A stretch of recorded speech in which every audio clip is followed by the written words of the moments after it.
Hi friends, I'm Olga Koelsch, watercolor artist, teacher and book author. Welcome to my studio. For painting Magnolia you can choose any paints from Red Violet group. Just have a look at your swatches. I will be painting with MaimeriBlu. I will choose Magenta Quinacridone. What's important, make sure that you use fully transparent paints. I will be painting on Aquarelle Hot Press paper, 300 grams. What's very important, 100% cotton. For this size A4, I will use two round synthetic brushes of different sizes. For example, number 6 and number 12 by Princeton Aqua Elite, number 12 by Princeton Neptune. I squeeze a small amount of my paint to two sections of my palette. With my brush, with my bigger brush, I add water to one of the sections to dilute my paint. On a piece of draft paper you can test. For example, this is too bright. I need to dilute my mix much more. Let's test it again. This is better. You should get a feeling that you're painting rather with water than with paints. I added just a bit of water to the other section, and when I will be painting, I will call this mix bold mix because you can see how bold and bright it is. And this I will call diluted mix. For the reference I will use just this bottom flower. I find 1/3 from the bottom, draw this bottom of the flower, just map it out. Then I find the end of the flower, make a very soft line around, one long petal,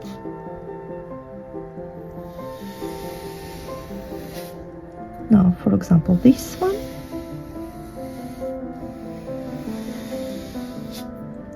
This is very nice front petal.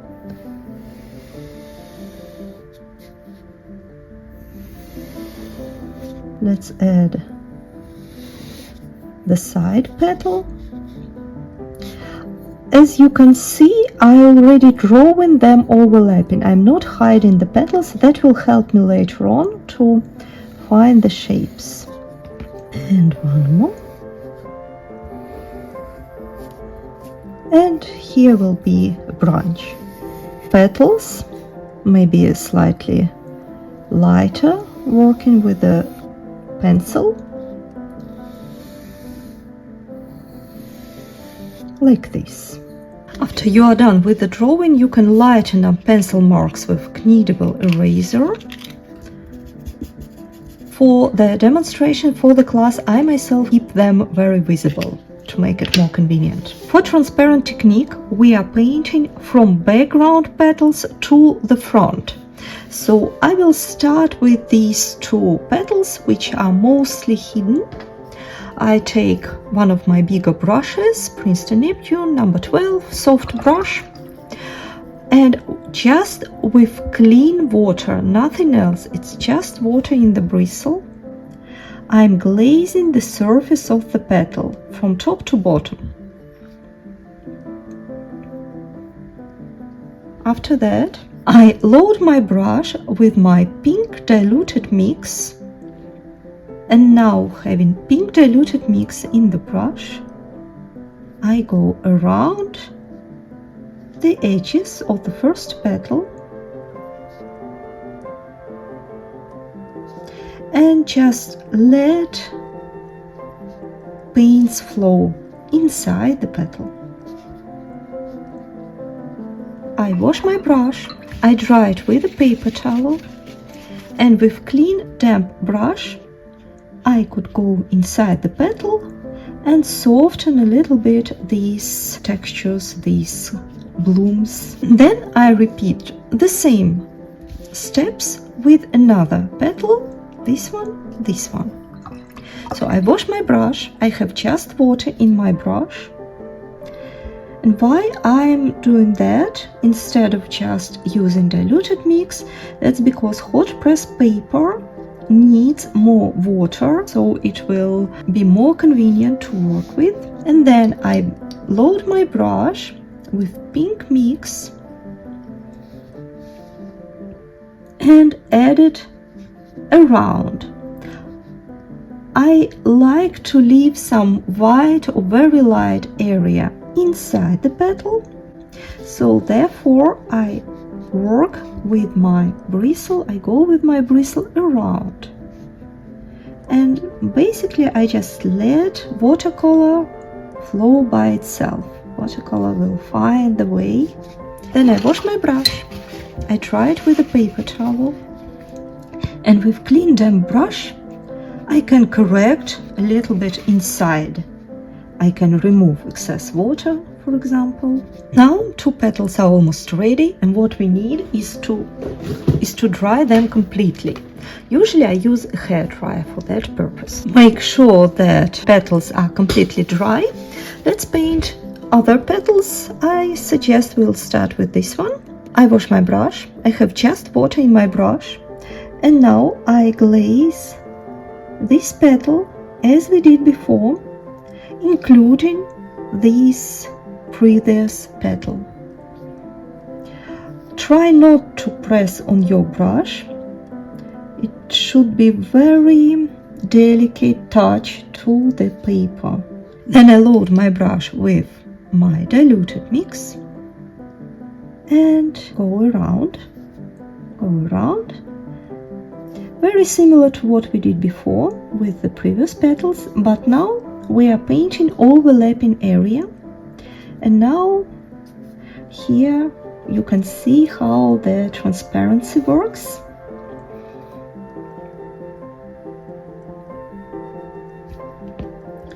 Firstly, I add this diluted mix. I can remove excess water. Again, I wash my brush, dry it with a paper towel, and look around and remove excess water. I switch to my smaller brush. I have brush number 6, Aqua Elite, and with the tip of the brush I go in my bold mix. Then I step about 1/3 from the top of the petal, and with the tip of my small brush I repeat the same procedure. I touch the edge of the petal with bold mix, and then I let it all flow. I can reload my brush, the tip of the brush, you don't need the full bristle, and then I do the same trick but on the opposite side, and I will step a little bit down, so to say. I will start with the middle of the petal, and I do this very soft outline on the other side. Now I switch to my big brush. I wash bigger brush, dry it with a paper towel. Now I can again go inside and correct. For example, I don't like very much these hairy movements here, so with my clean damp brush I can wipe them out or erase them. And then I can switch to the smaller brush, grab a little bit more of bold mix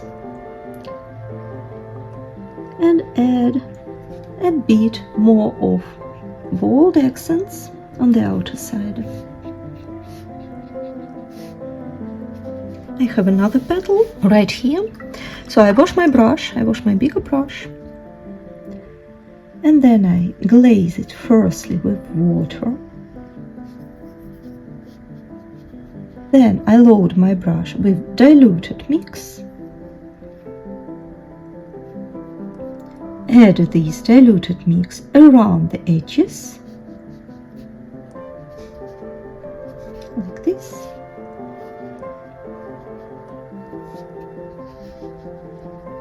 Then I switch to my smaller brush, bold mix. Firstly, I will step 1/3 from the top.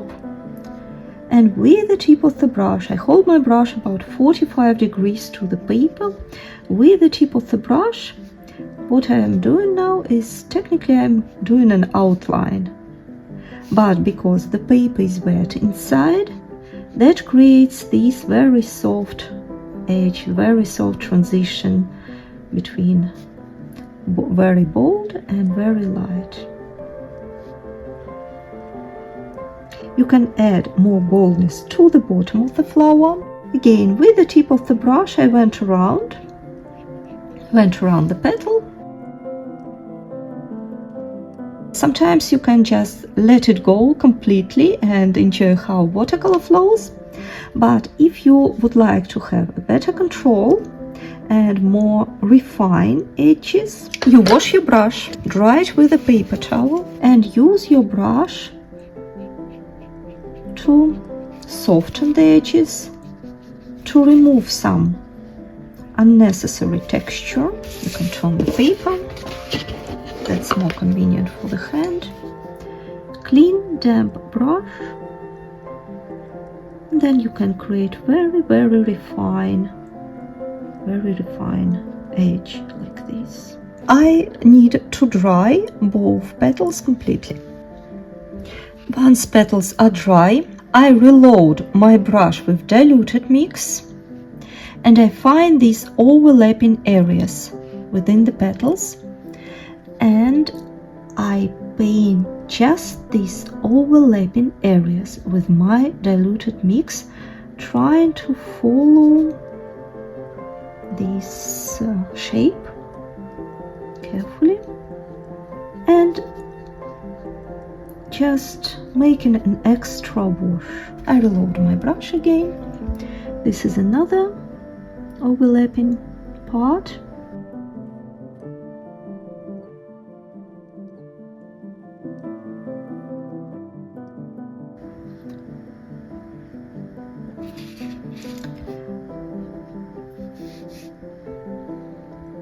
Right now I can add just a bit of bold mix, because otherwise this petal will disappear.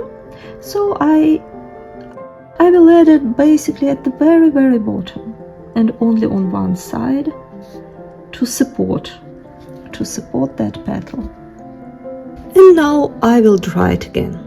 Now we have one front petal left and two small side petals. I will start painting with side petals, and because they are so small, I can skip the part with glazing with water and immediately paint them with diluted mix. I gently cover the area of the full petal like this. It's slightly overlapping with the MaimeriBlu. And then I dry my brush with a paper towel and remove excess water. Then I switch to a small brush, bold mix. This time I go just underneath on this bottom side part of the petal with the tip of the brush, and apply a bit more pressure on the brush at the very bottom, like this. Then I switch to my bigger brush. I load it with diluted mix and I glaze the area of the other petal, diluted mix.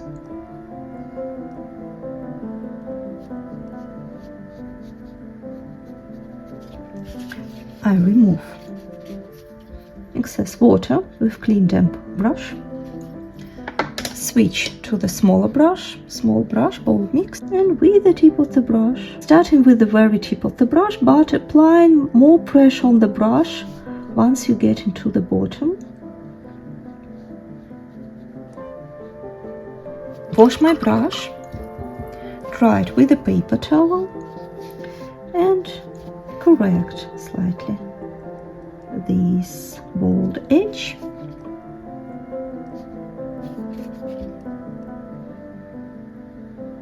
Now I need to dry it again Now, if I look at my drawing, I see that I would like to make this front petal a little bit bigger, about this. I wash my brush.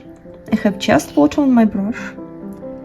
I glaze the surface of the petal very gently. Then I load my brush with diluted mix and let it all flow. I touch paper very gently. I'm not applying pressure on my brush.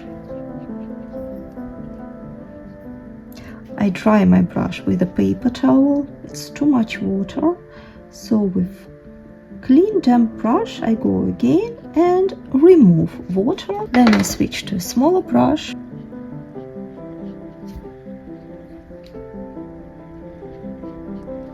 and add very bold, bright outline to this petal. I apply more pressure on my brush at the very bottom of the flower. Now I can make much thicker, bolder brush strokes. And same on the other side, starting with the tip of the brush and applying more and more pressure on the brush at the bottom. This petal is bent petal, which means there is a second part which we can't see in the real life, but in transparent technique we can also show that. I load my brush with diluted mix and I will step aside a little bit from the edge and make another wash inside.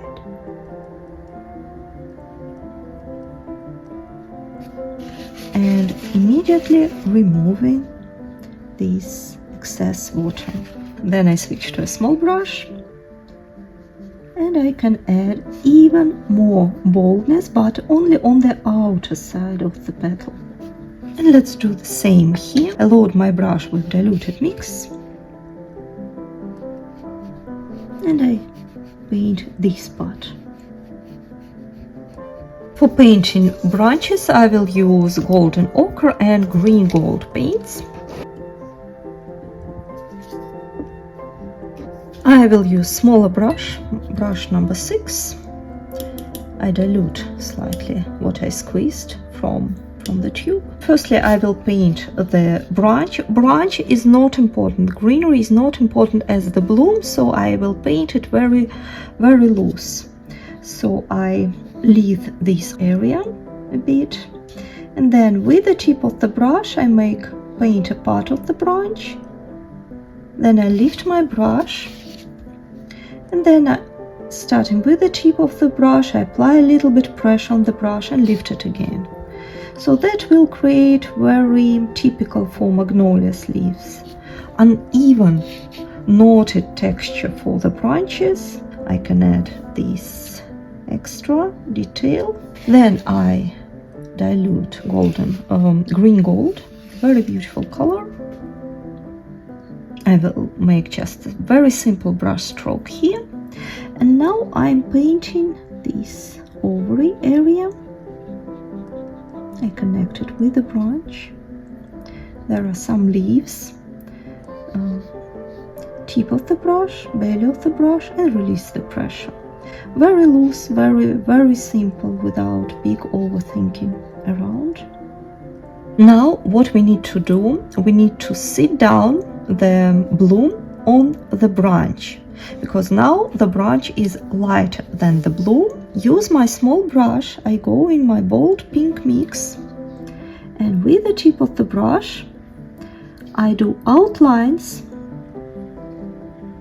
right here. So now I connect pink part and brown green part, and I just let all the paints flow into one into another. Now with the tip of the brush I would like to add more thickness, more weight to the bottoms of the petals. Now the area is dry. With the tip of the brush I add bolder outline at the very bottom, applying pressure on the brush and then releasing the pressure. I will repeat it with a couple of petals. For example, right here the edge disappeared, so I use tip of the brush. Firstly just tip of the brush, very fine line, and then I begin to apply pressure on the brush and more pressure, and then release the pressure at the very bottom. Now you can just have a look at your painting and decide what you would like to emphasize. For example, I definitely would like to emphasize this front petal, because now it's all mixed, not clear what belongs to what. So I step aside a little bit, tip of the brush,